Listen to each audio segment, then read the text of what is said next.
Ça fait un traité de moins, madame. Et en plus, ça fera un problème de moins pour le village.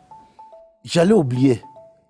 Mamouche, il faut dire à ton cousin qu'enfin, que je l'attends toujours pour venir payer le reste de la dot de mon fils. Demain, j'irai moi-même là-bas. Dis à cette pute que si elle s'attaque à Zébazé, je vais débarquer sur Afséné. Là, jeter par la fenêtre. Flemmard. Écoute, je ne vais pas continuer à accepter les injures de ta part. Mais qui t'insulte? Je ne t'insulte pas. Je t'appelle par le nom qui te convient. Flemmard. C'est ce que tu es. Si cette salope a bouffé ton cerveau, c'est l'occasion pour moi de lui montrer que le nôtre reste intact. Tamo, tu es mon petit frère. Reviens sur terre, hein? Te faut Joe, laisse-moi ton baratin là. Si tu tiens à ce que cette affaire reste entre nous, donne-moi au moins 300 000 francs. Mandon Fouenne. Quoi? Tu te prends pour qui, s'il te plaît? Merde. Je l'ai repoussé. Et j'assume. Vous n'allez tout de même pas faire de ma maison un centre de recasement des déshérités, monsieur. Tu parles de quelle maison? Tu as une maison ici? S'il y a quelqu'un entre cet enfant et toi qui passera de cette maison, c'est bien toi. On ne parle pas ici de rang de notabilité. On parle d'une affaire d'argent. Tu as dit que tu ne me donnes pas, non? Tu as dit que tu ne me donnes pas, non? Tu as dit, moi, tes gars, je vais te montrer.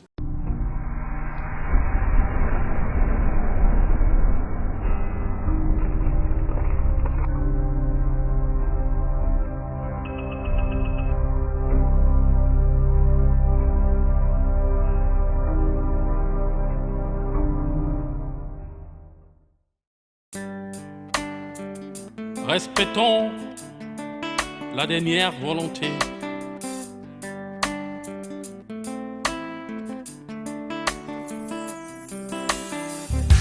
Dans la vie, nous devons avoir du respect pour l'âme de celui qui n'est plus. Quand de son vivant, il prend une décision, il sait pourquoi il le fait. Après sa mort, ne restons pas tout changer. Attention, ça va nous rattraper. Respectons la dernière volonté. N'oublions surtout pas qu'il existe une justice divine. Respectons la dernière volonté. N'oublions surtout pas qu'il existe une justice divine. Dans la vie, nous devons avoir du respect pour l'âme de celui qui n'est plus. Quand de son vivant, il prend une décision, il sait pourquoi il le fait. Après sa mort, ne restons pas tous changer. Attention, ça va nous rattraper. Respectons la dernière volonté. N'oublions surtout pas qu'il existe une justice divine. Respectons la dernière volonté. N'oublions surtout pas qu'il existe une justice divine. Respectons la dernière. Je vois que cet autre vêtement t'intéresse aussi. Tu en as besoin pour ta sœur? C'est vrai, ce design me plaît. C'est toi qui achètes les vêtements à ta sœur, Fotso. Tu peux lui donner l'argent pour qu'elle s'en procure elle-même. Tu ne lui dictes pas tes goûts à ce que je sache. Non, patron, non. Ah, je vois. Tu m'aimes, n'est-ce pas, monsieur le chauffeur? C'est que, tu vois... Mais Mélissa, que se passe-t-il? Rien de bien grave, papa. Je demande juste au chauffeur s'il m'aime. Patron, s'il vous plaît, je voudrais me soulager.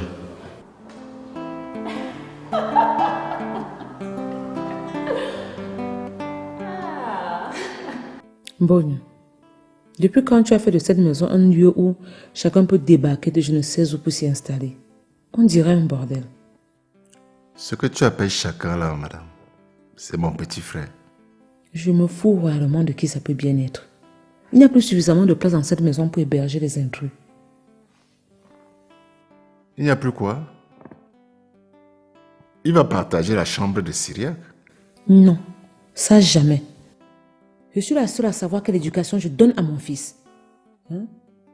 Et pour vous plaire, vous voulez compromettre tant d'années d'efforts? Si tu veux, je peux encore m'arranger à trouver un peu d'argent à celui que tu appelles ton frère là. Comme ça, il pourra retourner au village. Si et seulement si il accepte de dormir au magasin. Écoute, je sors à peine d'hôpital. On m'a prescrit le repos. Je ne veux pas de discussion. Gaston, tu ne veux pas discuter. Et tu crois que moi j'ai envie de discuter? Si ce que je dis ne t'arrange pas, tu peux toujours appeler le malade mental qui est venu ici l'autre jour jacasser là. Comme ça, il pourra venir chez les justiciers cette fois-ci. Mais ce jour-là, je vais lui demander si l'ordre juridique des fous lui donne des droits dans cette maison. Cette affaire est dit.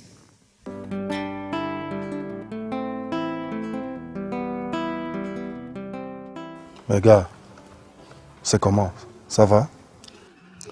Mon frère, si je te réponds pas à l'affirmative, je serai en train de mentir. C'est quoi? Tes problèmes sont toujours pas finis? Est-ce que mes problèmes finiront un jour?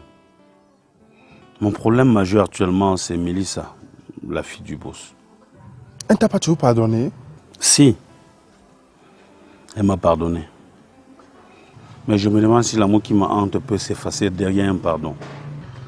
Et le patron, il est où? Il est à côté là avec sa fille, ils sont dans un snack bar restaurant. Et tu fais quoi ici? C'est lui qui t'a demandé d'attendre ici? Non. Nous étions en train de déjeuner autour d'une table. Et Mélissa a constaté que je l'observais avec beaucoup d'admiration. Ah bon? Oui. Elle est allée plus loin. Elle m'a même demandé si je l'aimais. Fosso. Devant son père? Oui, devant son père. Ah. Et qu'est-ce que tu as dit? Mon frère, qu'est-ce que je pouvais dire? J'étais mort de honte. J'ai juste trouvé un prétexte pour me retrouver ici, en attendant qu'il finisse. Je ne pouvais plus rester là-bas.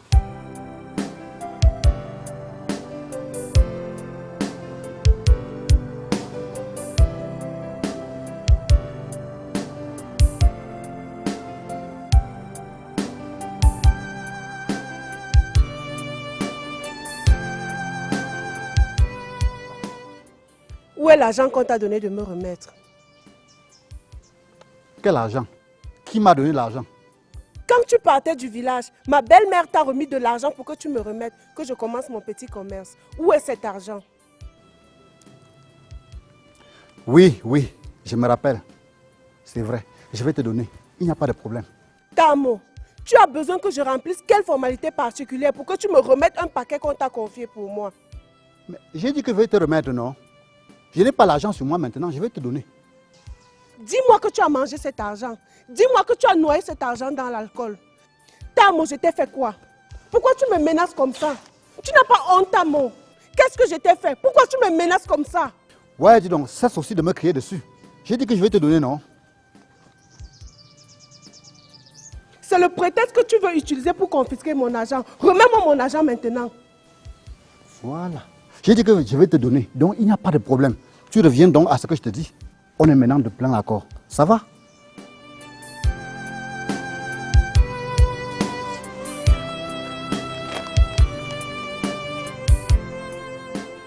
Mon gars, j'ai vu la femme qui te met dans les difficultés. Et sincèrement, je te comprends maintenant. Depuis que cette fille de Mélissa est là, Basile, je vis un véritable calvaire. Tomber amoureuse de la fille de son patron entre dans le registre des amours impossibles. Et ceux qui vivent cet amour impossible, c'est un véritable enfer pour eux.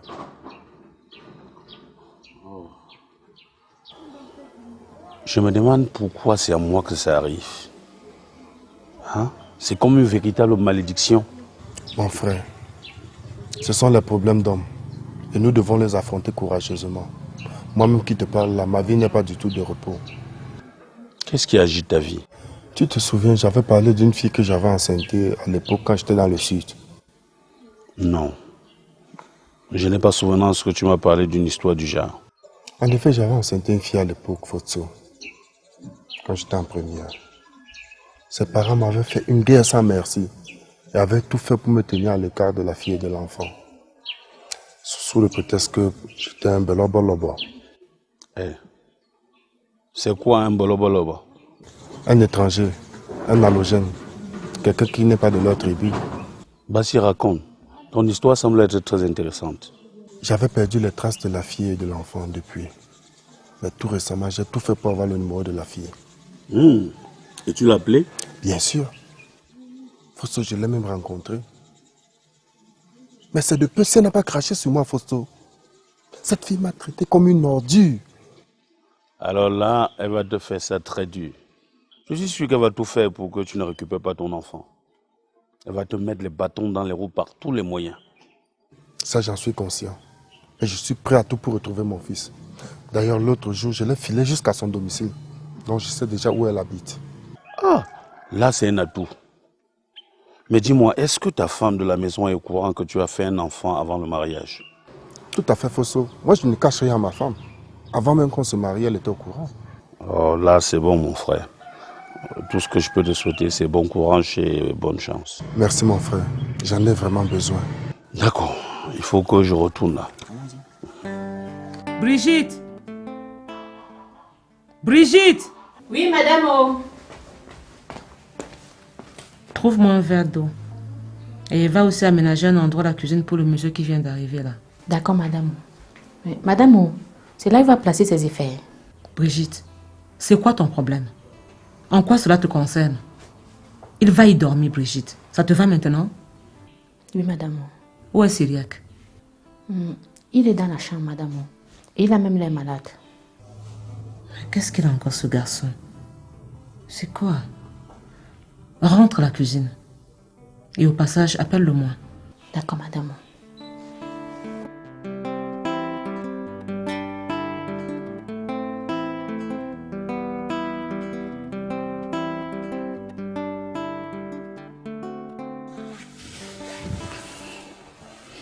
Tu m'as appelé maman. Oui, mon chéri. Dis-moi, qu'est-ce que tu as? Raconte-toi à ta maman. Maman, dis-moi toute la vérité sur mon père.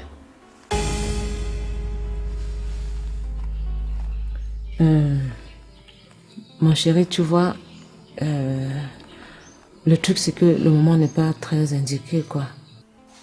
Le moment serait indiqué quand, maman? Il y a bien longtemps, je veux savoir qui est mon père. Qui est ce monsieur qui a voulu se débarrasser de moi alors que je n'étais qu'un pauvre fœtus dans le ventre de ma mère? Et qui t'a dit qu'il a voulu te tuer quand tu étais encore dans mon ventre? Grand-père. Grand-père t'a dit ça? N'est-ce pas vrai, maman?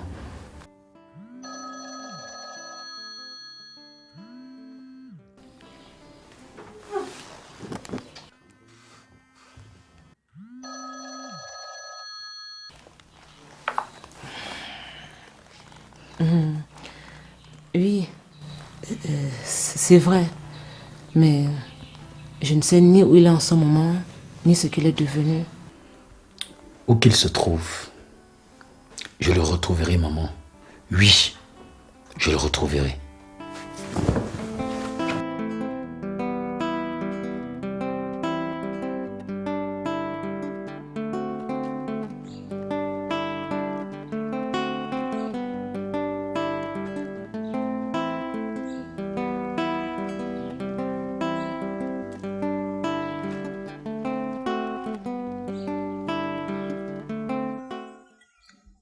Le charbon, c'est pourquoi? Ça va me servir. Je commence à braiser le poisson dès ce soir. Où ça? Devant Ambiance Bar, le propriétaire m'a donné un petit espace. Donc tu as trouvé un bon moyen maintenant d'intensifier ta prostitution, n'est-ce pas? Moi? Prostituée? Oui, toi. Comment tu es gêné quand on te dit avec des mots justes ce que tu fais? Tu veux déjà jouer aux hommes jaloux, hein? Incapable que tu sois. Oui, Tamo, tu es un incapable. Tu n'as pas besoin d'accepter que tu es incapable pour être un homme incapable. Quand on ne veut pas que sa femme se prostitue, on satisfait ses besoins. Merci pour la leçon. C'est quand je vais te trouver devant ambiance bar, en train de faire tes conneries de poisson brisé là, que je vais te montrer que je suis un élève studieux. Tu as déjà vu quoi?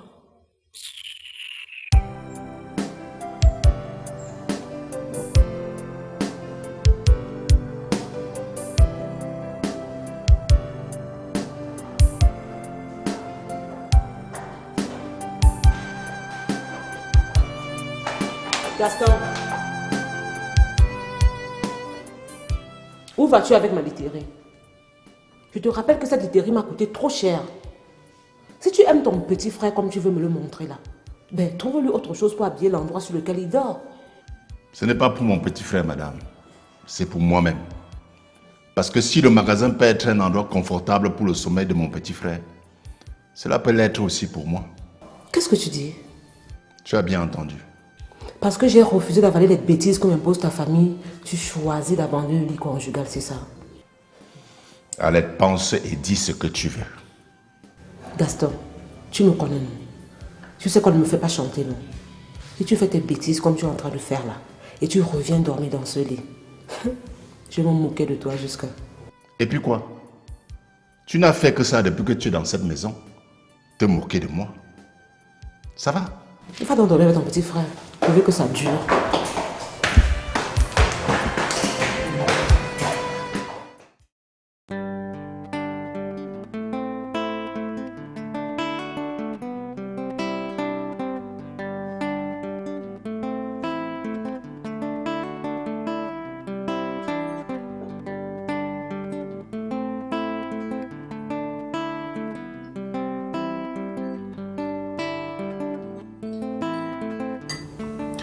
Ton dossier évolue bien. Je ne suis pas encore en possession du document que j'ai déposé à la délégation pour signature. Ils m'ont demandé de repasser aujourd'hui. Si je comprends, ça veut dire que tu vas repartir à la délégation aujourd'hui. Oui, ils m'ont demandé hier de passer aujourd'hui à 10h. D'accord. À 7h, j'enverrai Fotso te chercher. Non, papa, je vais y aller en taxi. Pourquoi te faire étouffer dans les taxis que les gens ont pris la mauvaise habitude de surcharger dans ce pays, alors que je peux mettre une voiture et un chauffeur à ta disposition? Papa, te gêne surtout pas pour moi. Je vais prendre un taxi. Mais que se passe-t-il véritablement entre ce chauffeur et toi, ma fille? Ben, il ne se passe rien. C'est juste que je trouve que Fotso n'est pas assez concentré quand il me conduit. J'avoue que je ne comprends véritablement rien dans ce que tu me dis là. Fotso est quand même l'un de nos meilleurs chauffeurs. J'ai toujours trouvé sa conduite irréprochable. Papa, je ne parle pas de toi. Je parle de moi.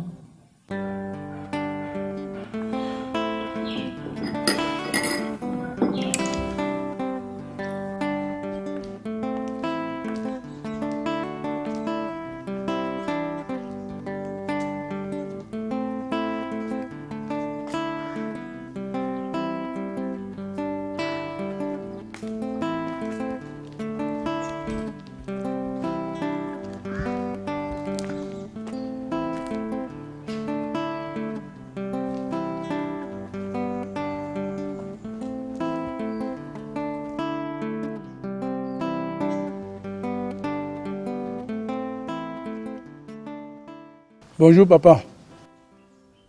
Toi, c'est qui? Moi, c'est Donald, papa. Qu'est-ce que tu veux? Parle vite. Je voulais voir Karine, papa. Tu voulais voir qui? Karine. Tu cherches ma fille, pourquoi? Parle vite, bon sang. Nous sommes des amis. Un garçon en amitié avec une fille. C'est vous qui essayez de détruire l'éducation que j'essaie d'inculquer à ma fille, n'est-ce pas? Allez, dégage, fille de pute. Vois-moi ça. La prochaine, la noce sera plus salée. Il ressemble à ce qui sort de la forêt. Dégage! Merde. C'est la dernière fois, hein. Je ne voudrais plus te voir ici. Tu m'entends? Respectons. Nietzsche, arrête de m'appeler une fois pour toutes. Est-ce que tu sais que tu deviens encombrant? Oh, ah bon? Je le serai davantage si toi aussi tu n'arrêtes pas de me mépriser. D'ailleurs, madame, je suis devant ton portail et je m'apprête à entrer. Tu es où? Mais Nietzsche, qu'est-ce que tu veux? Arrête! Tu sais mieux que quiconque ce que je veux.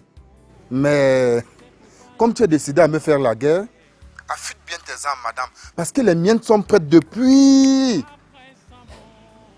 Je te rappelle, cher monsieur, que je suis une femme mariée. Tu ne comprends pas ça? Tu es fou, quoi. Et qu'est-ce que j'en ai à cirer? On t'a dit que je suis ici pour te faire une déclaration d'amour? Ou une demande en mariage? Je suis la femme de quelqu'un, hein. Je suis marié, moi.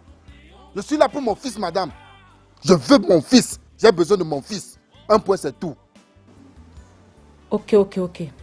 Demain, on va se rencontrer dans le Sénat où on s'est vu hier. Et là, on pourra parler sereinement. Alette, je suis prêt à tout pour retrouver mon fils. Je dis bien à tout. Donc si tu t'amuses à te jouer de moi, je te jure, tu auras le pire sur ton visage.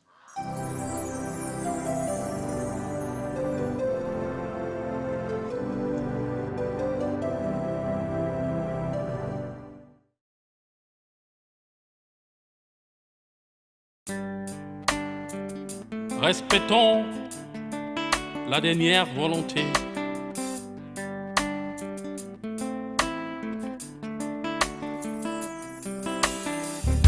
Dans la vie, nous devons avoir du respect pour l'âme de celui qui n'est plus. Quand de son vivant, il prend une décision, il sait pourquoi il le fait. Après sa mort, ne restons pas tout changer. Attention, ça va nous rattraper. Respectons la dernière volonté. N'oublions surtout pas qu'il existe une justice divine. Respectons la dernière volonté. N'oublions surtout pas qu'il existe une justice divine. Dans la vie, nous devons avoir du respect pour l'âme de celui qui n'est plus. Quand de son vivant, il prend une décision, il sait pourquoi il le fait. Après sa mort, ne restons pas toujours. Attention, ça va nous rattraper. Respectons la dernière volonté. N'oublions surtout pas qu'il existe une justice divine.